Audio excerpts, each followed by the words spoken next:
The studio lights blazed like desert suns, casting sharp shadows across the sleek stage in Ouagadougou. The air buzzed with anticipation, thick with the weight of a nation watching. On one side sat Malik Soro, a journalist renowned for his razor-sharp wit and unrelenting questions, his tailored suit gleaming under the glare. Across from him, in a simple olive-green military uniform, sat President Ibrahim Traoré, Burkina Faso's transitional leader. No entourage, no advisors, just a man whose calm presence seemed to anchor the room. Malik leaned forward, his smile edged with challenge, ready to dissect the president on live television. "Mr. President," Malik began, his voice slicing through the silence. "How does a soldier with no political pedigree dare to lead a nation fractured by violence and want?" The audience held its breath. In a small village 200 miles away, 12-year-old Awa sat on a woven mat in her family's mud brick home. Her eyes glued to a flickering TV. Her father, a farmer, had died in a rebel attack last year. The signal was weak, but Awa didn't blink. Something about the man in the uniform felt like a lighthouse in her storm. Malik wasn't done. "Critics call you a pretender, playing at power in a game you can't win. What do you say to that?" The studio fell silent, a clipboard clattering in the control room. A young producer named Fatou gripped her headset, her heart racing. She pushed for this interview to boost ratings, expecting fireworks, not this heavy quiet. Traoré met Malik's gaze, his eyes steady, not with defiance but with a quiet strength that seemed to hum through the air. "Do you question those who risk their lives for their people?" Traoré asked, his voice low but firm. "Or do you ask how you can stand beside them?" The room froze. Awa, clutching her tattered schoolbook, whispered to her younger brother, "He sounds like Papa." Back in the studio, Malik pressed harder. "You speak of sacrifice, but hasn't your government stumbled where others foresaw failure?" Traoré's lips curved slightly, not in mockery but in resolve. "I'm not here to claim perfection," he said. "I'm here to serve, even when it breaks me." In the control room, Fatou's hands trembled. She'd expected a clash, a scandal to spike viewership. Instead, she felt something shift inside her, like a memory of her own mother, a nurse who'd worked through nights of gunfire to save strangers. Traoré's words weren't just answers, they were a mirror. Across the city, in a cramped apartment, a retired teacher named Issa watched, his glasses fogging with unshed tears. He'd lost faith in leaders after decades of broken promises. But this man, this soldier, spoke like he'd walked the same dusty paths Issa once had. Malik fired another question, his tone sharper now. "Why should we trust a man with no elite lineage to steer this nation?" Traoré leaned forward, his voice like a river carving stone. "Because I was the boy who carried water for miles to school. Because I've slept under stars, not ceilings. Power isn't my throne, it's my burden. And I carry it for the people." The studio audience stirred, a murmur rippling through. Fatou's assistant whispered, "Should we cut to commercial?" Fatou shook her head, transfixed. This wasn't just television, it was history unfolding. In Awa's village, the TV flickered, but her eyes stayed locked on Traoré. She didn't understand politics, but she felt his words like a warm hand on her shoulder. Her brother, 6-year-old Musa, tugged her sleeve. "Is he a hero?" he asked. Awa didn't answer, but her heart thumped with something new, hope. Backstage, a young intern named Solimane stood frozen, forgetting his task of fetching coffee. His cousin had died fighting insurgents last month, and he'd resented the military ever since. But Traoré's calm, steady voice cracked something in him, like sunlight through a storm cloud. The interview pressed on, Malik's questions growing more barbed. But Traoré answered each with a grace that disarmed the room. Fatou's phone buzzed, a call from the Prime Minister's office. "Don't cut the feed," the voice commanded. "Let him speak." Outside, the streets of Ouagadougou began to hum. People gathered around radios and TVs in tea shops and homes, drawn to a leader who didn't shout but spoke truths that burned. Awa's mother, silently mending a torn dress, paused to listen, her needle still. For the first time in years, she felt seen. Malik Soro adjusted his tie, his confidence fraying as President Traoré's words landed like quiet thunder. The studio lights seemed hotter now, the air heavier with the weight of truth. Malik tried again, his voice tinged with desperation. "You wear medals, Mr. President, but do they feed our starving children?" The audience gasped, a collective intake of breath. Traoré's eyes didn't waver. "No," he said softly. but the sacrifices behind them protect the hands that sow our fields. In a dusty market stall in Bobo Dioulasso, a vendor named Mariam paused her work, her radio blaring the interview. Her son had joined the army last year and never returned. She'd cursed soldiers since, but Traore's words stirred something deep, a memory of her son's pride when he enlisted. She wiped her eyes, unaware of the customers waiting. Back in the studio, Soleiman, the intern, stood rooted backstage, his coffee tray forgotten. His cousin's death had left him bitter, but Traore's sincerity was unraveling his anger. Stitch by stitch, Malik pressed on, his tone sharp but less steady. What makes you think you know what's best for Burkina Faso? Traore paused, then spoke, his voice carrying the weight of 1,000 nights. Because I've walked barefoot through villages. I've taught kids with no books. I've buried comrades with no coffins. I know pain, and I know hope. In Aoua's home, her mother dropped her needle, her hands trembling. She remembered Aoua's father, who'd dreamed of a better country before the rebels took him. Fatou, in the control room, watched the view count soar, 300,000, 450,000, 700,000. She'd wanted a spectacle, but this was something else, a reckoning. Her own father had been a teacher, silenced by fear during past regimes. Traore's words felt like her father's voice reborn. Malik, now visibly rattled, tried another angle. Some say your leadership is just a military stunt. Isn't it true? Traore's gaze was unflinching. Some wear uniforms to rule. I wear mine to serve. The difference is in the heart. The audience broke into applause. Unscripted and raw, Malik froze, his script useless. In Issa's apartment, the retired teacher stood, clapping at his TV, tears streaming. He hadn't clapped for a leader in decades. Across the nation, people leaned closer to their screens, from market stalls to village huts. In a hospital in Dori, a nurse named Safi paused mid-shift, listening to a radio. She treated wounded soldiers and civilians alike, and Traore's words felt like a bandage on her weary soul. Back in the studio, Traore shared a story. I met a boy in Parma, 8 years old, named Ousmane. He'd lost his parents to violence but still shared his only mango with me. Malik raised an eyebrow. And how does that fix policy? Traore's voice softened. It reminds me that leadership isn't about power, it's about sharing the last mango. The room stilled. Safi, in the hospital, choked back a sob. She'd seen too many children like Ousmane. Yet Traore's words gave her strength to keep going. Aoua, watching at home, scribbled in her schoolbook, drawing Traore's face with the word hope beneath it. Her brother Musa whispered, he's like a king, but kind. In the control room, Fatou's assistant shouted, calls from Niger, Senegal, even Europe. The world was watching. Malik, sweating now, tried one last jab. Don't you feel guilty, sitting in power while families bury their sons? The question was cruel, but Traore's voice was steady. Every night, he said, I carry their names in my heart. Soleiman, backstage, felt his knees weaken. His cousin's name was on that list. And for the first time, he didn't feel alone in his grief. In the market, Mariam closed her stall early, joining others gathering around a shared TV. The air was electric, not with anger but with something rare, belief. Traore's voice, calm and unyielding, was stitching a fractured nation together, one word at a time. Fatou, watching the monitors, realized this wasn't just an interview, it was a movement. And she was no longer just a producer but a witness to history. The studio was a crucible now, each word forging something new. Malik Sorrow, his composure cracking, leaned forward with a final barb. If you truly loved your people, wouldn't you step down for a civilian leader?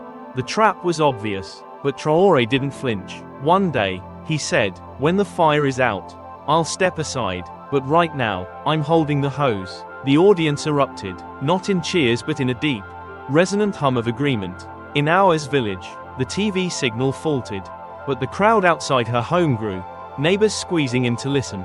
Aoua's mother, clutching her mending, felt her heart swell. She'd stopped believing in promises after her husband's death. But Traore's words weren't promises, they were vows. In the hospital, Safi, the nurse, whispered to a colleague, he's different. She'd seen leaders come and go, but none had spoken of fire and duty with such quiet conviction. Backstage, Soleiman's hands shook as he clutched the coffee tray. He thought of his cousin, who'd died shielding a village from rebels. Traore's words about carrying names hit like a hammer, breaking open his grief and replacing it with pride.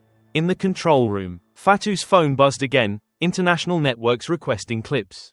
The view count hit 1 million. She'd wanted drama, but this was truth, raw and unfiltered, spreading like wildfire across Burkina Faso and beyond. Malik, now pale, tried to regain control. You speak well, Mr. President, but words don't rebuild a country. Traore nodded, his eyes steady. Words don't rebuild, but they inspire the hands that do. He reached into his pocket, pulling out a folded note. This is from Lieutenant Diallo, who died last week in Gorom. He asked me to read this if he didn't return. The studio fell silent. Traore's voice was clear, unwavering. Tell my daughter I fought for her to dance without fear. Tell her I loved her. In Issa's apartment, the retired teacher sank to his knees, weeping. He taught children like Diallo's daughter, children who deserved better. Traore's voice was their voice now. In the market, Mariam joined the crowd, her radio drowned out by cheers. People were chanting, now Soms Unis, we are united. Safi, in the hospital, paused to write Lieutenant Diallo's name on a scrap of paper, tucking it into her pocket as a reminder of why she worked through the night. Traore surprised everyone next. I'd like to introduce someone, he said, gesturing to the side. A young man in a worn jacket stepped forward, nervous but proud. This is Bakary, a teacher who rebuilt a school in Barsalogo after it was burned. Bakary spoke softly. I've taught under trees, with no chalk, because our children are worth it. The president sent his supplies when no one else cared. The audience murmured, then clapped. Malik's jaw tightened. He hadn't planned for this. In ours home, Musa pointed at the screen. He's helping schools like ours. Awa nodded, her pencil still moving, sketching Traore's face. Outside, the crowd grew, candles flickering in the dusk. Fatou, in the control room, felt her chest tighten. Her mother's courage as a nurse flashed in her mind. Traore was honoring that same spirit. Malik, desperate, tried one more question. Is this all just theater? Mr. President, Traore's eyes softened. Theater hides truth. I'm here to reveal it. The studio was silent again. A sacred kind of quiet. Solimane, backstage, felt his resentment for the military dissolve. His cousin's sacrifice wasn't in vain. Traore was carrying it forward. In the market, Mariam lit a candle, joining the growing vigil. Issa, in his apartment, wrote a letter to his old students, urging them to watch this moment. Safi, in the hospital, whispered a prayer for her patients, inspired by a leader who saw them. Across Burkina Faso, the nation was no longer just watching, it was feeling, believing, uniting under the weight of one man's truth. The interview had become a mirror, reflecting a nation's pain and hope. Malik sorrow, his voice hoarse, tried one last time to unsettle Traore. Your stories are moving, but don't they distract from your failures? Traore's gaze was unwavering. Failures teach us, he said. I've failed, but I've learned. Every scar is a lesson for the people I serve. The audience leaned forward, hanging on his words. In Awa's village, the crowd outside her home swelled, their candles a sea of light. Awa's mother whispered, he's speaking for us. Her husband's death had left her hollow, but Traore's honesty filled that void with purpose. In the hospital, Safi bandaged a child's arm, her radio still tuned to the interview. Traore's words about scars reminded her of her own long nights. Lost patience, yet she kept going, just as he did. Backstage, Solimane wiped his eyes, his coffee tray long abandoned. He thought of his cousin's last letter, promising to protect their village. Traore was keeping that promise alive. In the control room, Fatou's monitors showed 2 million viewers now, calls flooding in from Mali, Ghana, even France. She'd wanted a scandal, but this was a revolution of the heart. Malik, struggling, asked, how do you sleep at night, knowing soldiers die under your command? Traore's voice cracked, just slightly. I don't sleep easy, he said. I write their names, visit their families, walk their villages. Their pain is mine. The studio was still, the weight of his words pressing on every heart. In Issa's apartment, the retired teacher clutched his chair, remembering students lost to violence. Traore's honesty was a balm, healing old wounds. In the market, Mariam's candle burned brighter, her grief for her son mingling with pride. Traore shared another story. In Fada Ngorma, I met a widow named Kadidia. She lost her husband but still feeds orphans from her garden. Malik scoffed. And how does that solve poverty? Traore's eyes held no anger. It shows us what strength looks like. Leadership is lifting that strength up. Safi, in the hospital, nodded, her hands steady now as she worked. Khadidia's story was hers, too, resilience in the face of loss. Our, watching at home, added stars to her sketch of Traore. Her brother Musa asleep beside her. The crowd outside sang softly, their voices carrying through the night. Fatu's assistant whispered, "Should we cut now?" Fatu shook her head, tears in her eyes. Her mother's courage, her father's lessons, they were alive in Traore's voice. Malik, now subdued, asked, "Why should we believe you're different?" Traore leaned forward, "Because I've known hunger, loss, and hope. I'm not above you, I'm with you." The audience clapped again, a slow, powerful rhythm. Soleiman, backstage, felt his heart shift. His cousin's death wasn't just a loss, it was part of a larger fight. One Traore was leading with honor. In the market, Mariam joined the chant. Now Soms Unis, Issa, in his apartment, began drafting a petition for community schools.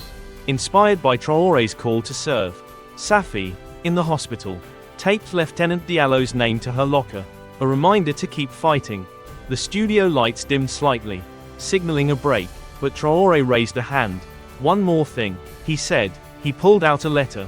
"This is from a girl named Zainab. 10. From Jibbo," she wrote. "I want to be a doctor, but I'm scared of bombs." His voice softened. "Zainab, I'm fighting for you to study in peace." The room was silent, every heart with Zainab. Our, at home, whispered, "Me too." Outside, the candles multiplied, a nation's hope glowing brighter with every word. Malik Sorrow sat back, his questions spent, his arrogance crumbling. The studio was a cathedral of silence, Traore's words echoing like prayers. He tried one final question, his voice softer now. "Is this all just a performance?" Traore stood, then sat on the stage floor, startling everyone. "I've walked barefoot to school, shared one meal with 12 siblings. This isn't a performance, it's my life." The audience was still, their breaths held. In Ours village, the crowd chanted louder, their candles a constellation of faith. Ours mother wept silently, her husband's memory alive in Traore's humility. In the hospital, Safi paused, her patient's hand in hers, feeling Traore's words bind her to a larger purpose. Backstage, Soleiman dropped to his knees. His cousin's sacrifice no longer a wound but a legacy. In the control room, Fatu's monitors showed 3 million viewers. The world watching a leader redefine power. Malik, his voice barely above a whisper, asked, "What do you want from us?" Traore's eyes softened. "Believe in yourselves. I'm just a man, but together, we're a nation." He shared another story. "In Wahigaya, I met a boy, Isif, who walks 10 miles to school. He said, 'I'll keep walking if you keep fighting.' I fight for him." Issa, the retired teacher, wrote faster, his petition growing, inspired by Isif's resolve. In the market, Mariam lit another candle, her son's memory honored in Traore's words. The chant grew, "Now Soms Unis." Safi, in the hospital, smiled at her patient, a child who'd survived a bombing. Traore's fight was theirs, too. Fatu, in the control room, felt her mother's courage pulse through her. She'd booked this interview for ratings, but now she was part of something bigger. The phones rang, networks from Nigeria, Ivory Coast, even the US. Traore invited another guest. This is Asata, a farmer who rebuilt her village's water pump. Asata, in simple clothes, spoke, "I dug with my hands because our children need water. The president sent engineers to help." The audience roared. Malik sat silent, his script forgotten. Our, at home, drew Asata next to Traore in her book, her brother Musa whispering, "They're heroes." Outside, the crowd's song grew, the national anthem rising over Ouagadougou. Fatu's assistant shouted, 5 million viewers. The world was listening. Traore's voice, steady and calm, carried on. "My mother taught me under a baobab tree. My father farmed with no tools. I lead for them, for you." The studio was silent, every heart touched. Soleiman, backstage, felt his cousin's spirit beside him. Proud, Issa, in his apartment, finished his petition, vowing to teach again. Safi, in the hospital, worked with renewed strength. Traore's words her fuel. Malik, humbled, asked, What's next, Mr. President? Traore smiled. We build, together, not with words, but with hands, hearts, and hope. The audience stood, clapping, tears falling. In Ours village, the crowd danced, their candles a beacon. Mariam, in the market, joined them, her grief transformed into purpose. The studio lights dimmed, but the nation's light burned brighter. Traore's truth a flame that wouldn't fade. 2 days later, Malik Soro was a changed man. Holed up in his apartment, unshaven, he rewatched the interview. Each of Traore's words a mirror to his own failures. He'd sought to humiliate a leader but found himself humbled. He saw 2 girls outside, laughing as they kicked a makeshift ball, and remembered his own dreams of using his voice for good. Tears fell as he realized he'd lost his way. Malik requested airtime. The station hesitated, but his eyes convinced them. In the same studio, in a plain shirt, he faced the camera. I failed you, he said, voice breaking. I tried to break a man who builds our nation. President Traore showed me what leadership is, service, not power. The nation watched, silent, then cheered. Traore entered, unannounced, placing a hand on Malik's shoulder. This is healing, he said. That evening, Traore and Malik walked Ouagadougou's streets. No cameras, just people. A boy, 10, ran up. Are you the president? Traore knelt. I'm your servant. The boy grinned. You help us? Traore nodded. Always. A bystander's photo of them went viral. A symbol of unity. In Ours village, the crowd grew, candles lighting the night. Ours mother hugged her. Hope reborn. Safi, in the hospital, taped Aissata's name beside Diallo's. Her purpose clear. Issa mailed his petition, dreaming of new schools. Soleiman volunteered for a community project. Honoring his cousin, Mariam planted a garden for orphans. Inspired by Traore, by 9 p.m., Ouagadougou glowed with candles. The chant, Nous sommes unis, echoing. Traore watched from his modest home, whispering, let the people lead. The nation didn't sleep, streets filled with silent vigils. Children holding hands, elders waving flags. Malik, alone, rewatched his apology, vowing to amplify truth. Our drew one last sketch, Traore, Malik, and her, labeled, Hope. Burkina Faso wasn't just healing, it was reborn. Not by force, but by a leader's heart and a people's will. The world watched, and a nation stood taller,